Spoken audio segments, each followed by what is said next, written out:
একটি ছোট্ট গ্রামে একজন বৃদ্ধ লোক ছিল। নাম তার হাম্মাম, যিনি সারা জীবন কঠোর পরিশ্রম করেছিল এবং নিষ্ঠার সাথে তার সন্তানদের মানুষ করেছিল। তিনি স্বপ্ন দেখতেন তার সন্তানদের সর্বোত্তম অবস্থায় দেখার, যেন তারা আরাম ও সমৃদ্ধিতে ভরা জীবন উপভোগ করে। কিন্তু তিনি জানতেন না যে দিনগুলো তার উপর কঠোর হবে এবং এমন সময় আসবে যখন তিনি নিজেকে তার সন্তানদের কৃতজ্ঞতার মুখোমুখি দেখবেন। তারা আর তার প্রতি যত্ন নিত না, বরং তাকে একা ফেলে দিয়েছিল। হাম্মাম বৃদ্ধ কাঁপা হাতে দরজায় টোকা দিল। ভেতর থেকে হাসি ঠাট্টার আওয়াজ ভেসে আসছিল। ইফতারের সময় ঘনিয়ে এসেছিল। টেবিলে সাজানো ছিল নানা রকমের খাবার, কিন্তু বাবার জন্য সেখানে কোনো জায়গা ছিল না। স্ত্রী দরজা ঠেলে বন্ধ করতে করতে বলল, এই বুড়ো, তুমি আবার এসেছো? মসজিদে গিয়ে ইফতার করো। হাম্মামের চোখে জল এলো। তিনি আকাশের দিকে তাকিয়ে দীর্ঘ শ্বাস ফেলে বললেন, হে আল্লাহ, কিসের জন্য আমি সারা জীবন কষ্ট করলাম? হাম্মামের জীবন ছিল কঠোর পরিশ্রম আর ত্যাগে ভরা। তিনি ছিলেন একজন সাধারণ গ্রাম্য মানুষ, যিনি তার যৌবন উৎসর্গ করেছিলেন সন্তানদের আরাম ও সুখের জন্য। তিনি ও তার স্ত্রী দিন-রাত মাঠে কাজ করতেন, কষ্ট করে টাকা জমাতেন যেন সন্তানরা ভালো খায়, ভালো পোশাক পরে এবং সম্মানজনক জীবন যাপন করে। কিন্তু যখন তিনি বৃদ্ধ ও দুর্বল হয়ে পড়লেন, তখন সেই সন্তানরাই, যাদের জন্য তিনি জীবন দিয়েছিলেন, তাকে ভারী বোঝা মনে করল। তার দুই ছেলে ছিল, হিজাও আর সাকার। বিয়ের পর তারা তাদের স্ত্রীদের জীবনে পুরোপুরি মিশে গিয়েছিল। হাম্মামের স্ত্রী মারা গিয়েছিলেন এবং তিনি আশা করেছিলেন তার শেষ দিনগুলো সন্তানদের ছায়ায় কাটাবেন। কিন্তু বাস্তব ছিল স্বপ্নের সম্পূর্ণ বিপরীত। রমজানের প্রথম দিন ছিল। গ্রামে আনন্দের আবহ ছড়িয়ে পড়েছিল। সবাই সেহরির জন্য প্রস্তুতি নিচ্ছিল। হাম্মাম আশা করেছিলেন তার সন্তানদের সাথে খেতে পারবেন, কিন্তু বাড়িতে ঢুকতেই তার ছেলেদের স্ত্রীরা তাকে রাগ ও কিষ্টিতে দেখল। বড় ছেলের স্ত্রী কঠোর স্বরে বলল, এই বুড়ো, এখানে তোমার জন্য কিছু নেই, মসজিদে গিয়ে খাও। হিজাও চোখ ফিরিয়ে নিল, আর সাকর তাকে এমনভাবে দেখল যেন সে অপরিচিত। হাম্মামের হৃদয় ভেঙে গেল, কিন্তু তিনি কিছু বললেন না। তিনি মসজিদে গেলেন। সেখানে কেউ তাকে এক টুকরো রুটি এবং এক কাপ চা দিল। তিনি তা দিয়েই ইফতার করলেন। মনে মনে বললেন, হয়তো ইফতারে আমার ছেলেরা আমাকে ডাকবে। দিন পেরিয়ে গেল। ইফতারের সময় এলো। হাম্মাম তার ছেলেদের বাড়ির সামনে গিয়ে বসলেন। টেবিলে ছিল অসংখ্য খাবার, আর হাসির আওয়াজ ভরে উঠেছিল পরিবেশ। তিনি সাহস করে দরজায় টোকা দিলেন। বড় ছেলের স্ত্রী বেরিয়ে এলো এবং অসন্তুষ্ট হয়ে বলল, এখন কি নিয়ে এসেছ? হাম্মাম বললেন, আমার মেয়ে, আমি ইফতার করতে এসেছি, আমাকে কিছু খেজুর দাও, আমি চলে যাব। স্ত্রী ভেতরে গিয়ে হিজাওকে জিজ্ঞেস করল। হিজাও চিৎকার করে বলল, কতবার বলেছি তাকে কিছু দেবে না, আজ দিলে কাল আবার আসবে। তারপর দরজা বন্ধ করে দিল তার মুখের ওপর। হাম্মাম মসজিদে ফিরে গেলেন, কিন্তু তার পদক্ষেপ আগের চেয়ে দুর্বল ছিল। মসজিদের দরজায় কিছু বৃদ্ধ বসেছিলেন। তারা তাকে আসতে দেখে বলল, কি হয়েছে হাম্মাম, আবার কি তোমার ছেলেরা তোমাকে তাড়িয়ে দিল? হাম্মাম শুধু হালকা হেসে মাথা নিচু করলেন, যেন তিনি ব্যথায় অভ্যস্ত হয়ে গেছেন। তিনি বললেন, সব কিছু আল্লাহর ইচ্ছায়, তিনি সব দেখছেন। একটা ঠান্ডা দীর্ঘশ্বাস ফেললেন অন্ধকার রাতে। হাম্মাম তার ছেলেদের বাড়ির দরজার কাছে বসে পড়লেন। তার শরীরে আর যৌবনের শক্তি ছিল না। মাটি ঠান্ডা ছিল, কিন্তু তার হৃদয়ের ব্যথা মাটির ঠান্ডার চেয়েও কঠিন ছিল। তিনি ভাবলেন, আমার স্ত্রী যদি বেঁচে থাকতেন, হয়তো এমন হতো না। আকাশের ঝিকিমিকি তারারা ছিল সাক্ষী। একজন বৃদ্ধ বাবা তার ছেলেদের বাড়ির বাইরে পড়ে আছে, মাথা রাখার জায়গা খুঁজে পাচ্ছেন না। তিনি তার কাপা হাতের দিকে তাকালেন, যে হাতগুলো সব ঋতুতে কাজ করেছিল এই সন্তানদের জন্য, আর আজ তারা তাকে তাদের টেবিলে বসতেও দিচ্ছে না। আমি কি সত্যিই তাদের ওপর বোঝা হয়ে গেছি? হাম্মাম নিজেকে প্রশ্ন করলেন, কিন্তু কেউ উত্তর দিল না। ফজর কাছে এলো। গ্রামের বাড়িগুলোতে আলো জ্বলতে শুরু করল। মোরগের ডাক উঠল, আর মুয়াজ্জিন মসজিদ থেকে সেহরির জন্য ডাক দিলেন। হাম্মাম আশা করেছিলেন এবার হয়তো তার ছেলেরা তাকে ডাকবে। সাহস সংগ্রহ করে তিনি দরজায় টোকা দিলেন। ভেতরে আলো জ্বলছিল, হাসির শব্দ ভরে উঠেছিল। হিজাওয়ের স্ত্রী হেসে বলল, আজ সেহরির টেবিলে খুব সুস্বাদু খাবার আছে। হাম্মাম আবার দরজায় টোকা দিলেন। সাকর বেরিয়ে এলো, তার মুখে রাগের চিহ্ন। সে রাগত স্বরে বলল, কতবার বলেছি মসজিদে যাও, প্রতিদিন এসে আমাদের বিরক্ত করো, ঘুম থেকে জাগাও। হাম্মাম দুর্বল কণ্ঠে বললেন, আমার ছেলে, আমাকে একটু রুটি দাও, মসজিদে গিয়ে খাবো। সাকর ভেতরে গিয়ে হিজাওয়ের সাথে পরামর্শ করল। দুজনে একে অপরের দিকে তাকালো। হিজাও কঠোর স্বরে বলল, না, আজ দিলে কাল আবার আসবে। সাকর বেরিয়ে এসে কঠিনভাবে বলল, এখানে তোমার জন্য কিছু নেই, মসজিদে যাও। হাম্মামের চোখে জল এলো, তিনি চুপচাপ ঘুরে মসজিদে ফিরে গেলেন। এক কোণে বসে কিছু মুসল্লি তাকে দুটো রুটি আর একটু চা দিল। তিনি চুপচাপ সেহেরি করলেন। ফজরের নামাজের পর মসজিদের বয়স্করা হাম্মামকে দেখে অবাক হল। তারা জানত তার ছেলেরা সচ্ছল। গ্রামের প্রভাবশালী ব্যক্তি হাজি সাদেক তার কাছে এসে জিজ্ঞেস করলেন, হাম্মাম, কি ব্যাপার, তোমার ছেলেরা কি তোমাকে সেহেরি করতে দেয়নি? হাম্মাম দুঃখী হাসি দিয়ে বললেন, না সাদিক, আমি নিজের ইচ্ছায় এখানে খেয়েছি। হাজি সাদিক বুঝলেন হাম্মাম তার ছেলেদের নিষ্ঠুরতা লুকাতে চাইছেন। তিনি চুপচাপ অন্য বৃদ্ধদের দিকে তাকালেন, যারা রাগ অনুভব করলেও হাম্মামের ধৈর্যের প্রতি সম্মান দেখিয়ে চুপ রইলেন। দিন শুরু হলো, সূর্য উঠল। হাম্মামের জন্য দিনটি কঠিন ছিল। তিনি দুর্বল হয়ে পড়েছিলেন আর কাজ করতে পারতেন না। আগে তিনি মাঠে কাজ করতেন, কিন্তু এখন তার পা আর তাকে ধরে না।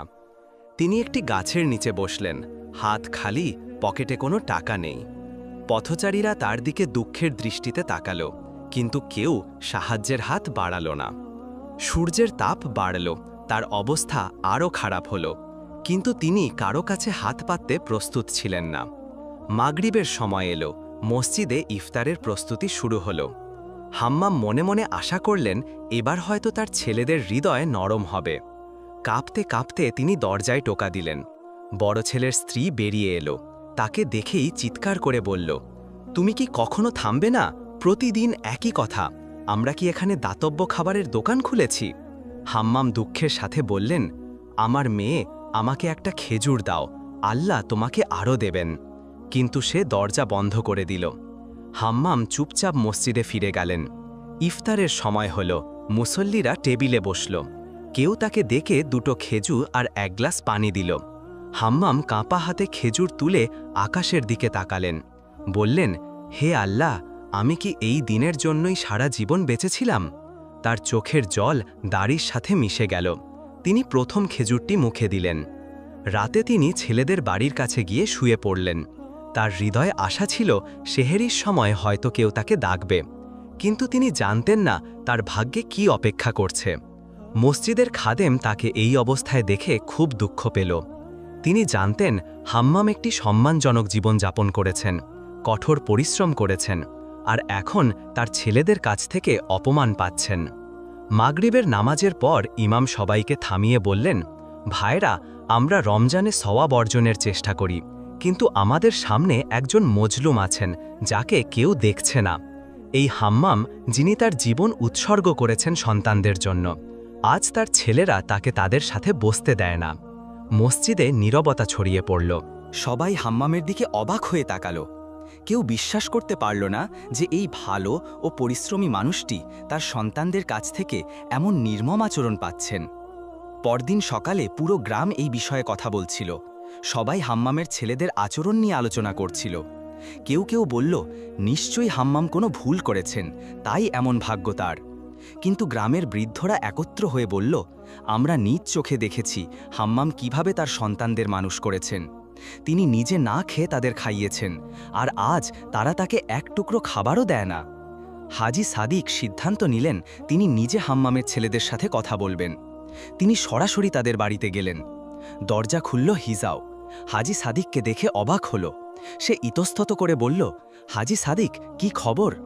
হাজি বললেন, আমার ছেলে, তোমার আর সাকরের সাথে গুরুত্বপূর্ণ বিষয়ে কথা বলতে এসেছি। হাজি সাদিক সোজা বসার ঘরে গিয়ে বসলেন। কিছুক্ষণ পর সাকর এলো, তার মুখে বিস্ময়। হাজি বললেন, আমার ছেলেরা, আমি সরাসরি বিষয়ে আসছি। আল্লাহ তোমাদের সব কিছু দিয়েছেন, সুন্দর বাড়ি, ভালো কাজ, আরামের জীবন, কিন্তু তোমরা তোমাদের বাবাকে পরিত্যাগ করেছ, তাকে সমর্থনহীন করে দিয়েছ। তোমরা কি লজ্জাবোধ করো না? হাজির কণ্ঠে রাগ ও দুঃখ মিশেছিল। হিজাও ঠান্ডা স্বরে বলল, হাজি, আমার বাবা জেদি। আমরা তাকে বারবার বলেছি নিজের খেয়াল রাখতে, কিন্তু সে আমাদের কাছ থেকে সব কিছু আশা করে। সাকর সমর্থন করে বলল, কতদিন আমরা তাকে খাওয়াবো? সে বুড়ো হয়ে গেছে, আর আমাদেরও নিজেদের জীবন আছে। হাজি সাদিক একথা শুনে রেগে গেলেন, তার মুখ লাল হয়ে গেল। তিনি কঠোর স্বরে বললেন, তোমরা কতটা মূর্খ! যে বাবা তোমাদের সব চাহিদা পূরণ করেছেন, তাকে এখন দুটো খাবারের জন্য বোঝা মনে করছো? তোমরা কি ভয় করো না যে আল্লাহ একদিন তোমাদের সাথে, যেমন তুমি তোমার বাবার সাথে করছো, তেমন আচরণ করবেন? হিজাও আর সাকর মাথা নুচু করল, কিন্তু তাদের মধ্যে সত্যিকারের অনুশোচনা দেখা গেল না। হাজি সাদিক রেগে উঠে দাঁড়ালেন। বের হওয়ার আগে বললেন, মনে রাখো, আল্লাহর লাঠির কোনো শব্দ নেই, কিন্তু তার শাস্তি অসহনীয়। আজ তোমরা যে অন্যায় করছো, তা কাল তোমাদের ওপর ফিরে আসবে। এদিকে হাম্মাম সারাদিন রোজা রেখে ক্ষুধার্ত ও তৃষ্ণার্ত ছিলেন। তার শরীর দুর্বল, মুখ ফ্যাকাশে হয়ে গিয়েছিল। তিনি মসজিদের উঠোনে বসেছিলেন, আর তার ছেলেদের বাড়িতে যাওয়ার সাহসও হারিয়ে ফেলেছিলেন। সন্ধ্যা ঘনিয়ে এলো, তার চোখে অন্ধকার নেমে এলো। হঠাৎ তিনি মাথা ঘুরে মাটিতে পড়ে গেলেন। মসজিদের খাদেম তাকে পড়তে দেখে দৌড়ে এলো। বাবা, কি হয়েছে? বলল সে। হাম্মামের ঠোঁট শুকিয়ে গিয়েছিল। তিনি কষ্টে বললেন, আমার ছেলে, মনে হয় আমার সময় এসে গেছে। খাদেম ভয় পেয়ে হাজি সাদিককে খবর দিতে ছুটল। হাজি সাদিক তাড়াতাড়ি এসে হাম্মামকে সাহায্য করলেন, তাকে ভেতরে নিয়ে গেলেন। তিনি জানতেন হাম্মামের বিশ্রাম আর খাবার প্রয়োজন, কিন্তু তার দেখাশোনা করার কেউ ছিল না। হাজি সাদিক গ্রামের কিছু বয়স্কদের ডেকে বললেন, যদি তার ছেলেরা তার যত্ন না নেয়, তাহলে আমরা, গ্রামের মানুষ, তা করব। এদিকে গ্রামের কিছু যুবক হিজাও আর সাকরের বাড়িতে গিয়ে তাদের বাবাকে দেখতে যেতে বাধ্য করল। কিন্তু যখন তারা পৌঁছালো, হাম্মাম ছিলেন গুরুতর অসুস্থ, প্রায় অচেতন। হিজাও আর সাকর তার অবস্থার গুরুত্ব বুঝে প্রথমবার ভয় পেল। তারা বুঝল, যদি তাদের বাবার কিছু হয়ে যায়, গ্রামের মানুষ তাদের অভিশাপ দেবে। হাম্মাম দুর্বল চোখে তাদের দিকে তাকালেন, হালকা হাসলেন এবং বললেন, আমার ছেলেরা, আমি তোমাদের জন্য সব কিছু করেছি, কিন্তু মনে হয় আমি তোমাদের কাছে গ্রহণযোগ্য হইনি। হিজাও আর সাকরের চোখে জল এলো, কিন্তু তখন অনেক দেরি হয়ে গিয়েছিল। হাম্মাম মসজিদের উঠোনে শুয়েছিলেন, শরীর ক্লান্ত, চোখে হতাশা। তিনি একটি কথাও অভিযোগ করলেন না, কারণ তিনি বুঝেছিলেন তার ছেলেদের হৃদয় মরে গেছে। তার ভাগ্যে ছিল কেবল একাকিত্ব আর পরীক্ষা। হাজি সাদিক গ্রামের কিছু লোককে জড়ো করে বললেন, আমরা হাম্মামকে এভাবে অবহেলিত রাখতে পারি না। যদি তার ছেলেরা তার যত্ন না নেয়, তাহলে আমাদের নিতে হবে। কিছু সাধারণ গ্রামবাসী তাকে তুলে একটি কাঠের খাটে শুইয়ে তাদের একটি বাড়িতে নিয়ে গেল, কিন্তু হাম্মামের শরীর তখন খুব দুর্বল হয়ে গিয়েছিল। তিনি বেশি দিন বাঁচতে পারলেন না। সেহরির সময় তার নিঃশ্বাস ভারী হয়ে এলো। তার শেষ মুহূর্তে তিনি দীর্ঘশ্বাস ফেলে বললেন, হে আল্লাহ, আমি আমার সন্তানদের জন্য সব কিছু উৎসর্গ করেছি, কিন্তু আজ তারা আমাকে এক টুকরো খাবারও দিতে চায় না। আমি তোমার ওপর আমার বিচার ছেড়ে দিলাম। এই কথার পর হাম্মাম চোখ বন্ধ করলেন এবং চিরতরে চলে গেলেন। ফজরের আজানের সাথে তার মৃত্যুর খবর গ্রামে ছড়িয়ে পড়ল। মানুষ শোক প্রকাশ করতে এলো, কিন্তু হিজাও আর সাকরের কোনো চিহ্ন বা আবেগ দেখা গেল না। খবর পৌঁছানোর সময় তারা শান্তিতে ঘুমাচ্ছিল। হাজি সাদিক নিজে তাদের বাড়িতে গিয়ে দরজায় টোকা দিলেন।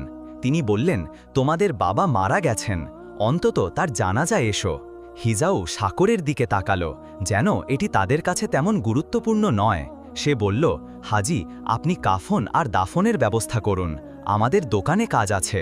হাজি সাদিকের মুখ রাগে জ্বলে উঠল।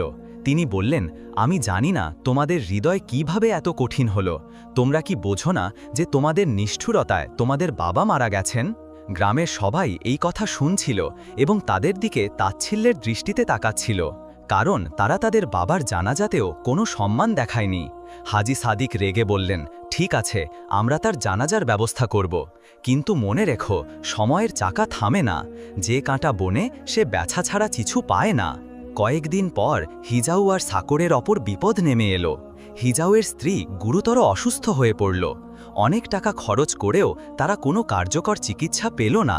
তারা ডাক্তার ও হেকিমদের কাছে গেল, কিন্তু তার অবস্থা আরও খারাপ হলো।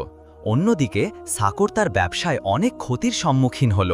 তার দোকান, যা কয়েক মাস আগেও সমৃদ্ধ ছিল, এখন লোকসান দিতে শুরু করল। তাদের বাড়িতে সমস্যা শুরু হলো। তাদের সন্তানদের স্ত্রীরা ঝগড়া শুরু করল। যারা একসময় সুখে বাস করত, তারা এখন শত্রুর মতো হয়ে গেল। এক রাতে হিজাও স্বপ্নে তার বাবাকে দেখল। হাম্মাম দুঃখী মুখে দাঁড়িয়ে বললেন, আমার ছেলে, তুমি যেমন আমাকে ঘর ছাড়া করেছিলে, আজ তোমার জীবন থেকে শান্তি চলে গেছে। হিজাও ভয়ে ঘেমে জেগে উঠল। সে সাকরের কাছে গিয়ে স্বপ্নের কথা বলল। সাকরও ভয় পেল। অবশেষে ভাইয়েরা বুঝতে পারল তারা বড় পাপ করেছে, কিন্তু তখন অনেক দেরি হয়ে গিয়েছিল। কয়েকদিন পর সাকরের ছেলে একটি দুর্ঘটনায় মারা গেল। এই খবর শুনে তার স্ত্রী এমন শক পেল যে সে কথা বলার ক্ষমতা হারাল। অন্যদিকে হিজাওয়ের ক্ষতি চলতে থাকল। তাকে তার দোকান বিক্রি করতে হলো এবং সে ঋণের জালে জড়িয়ে পড়ল। শেষে সে মানুষের কাছে হাত পাততে শুরু করল। হিজাও আর সাকর সেই গ্রামের পথে ঘুরছিল, যেখানে তাদের বাবা তাদের কাছে এক টুকরো খাবার ভিক্ষা চেয়েছিলেন।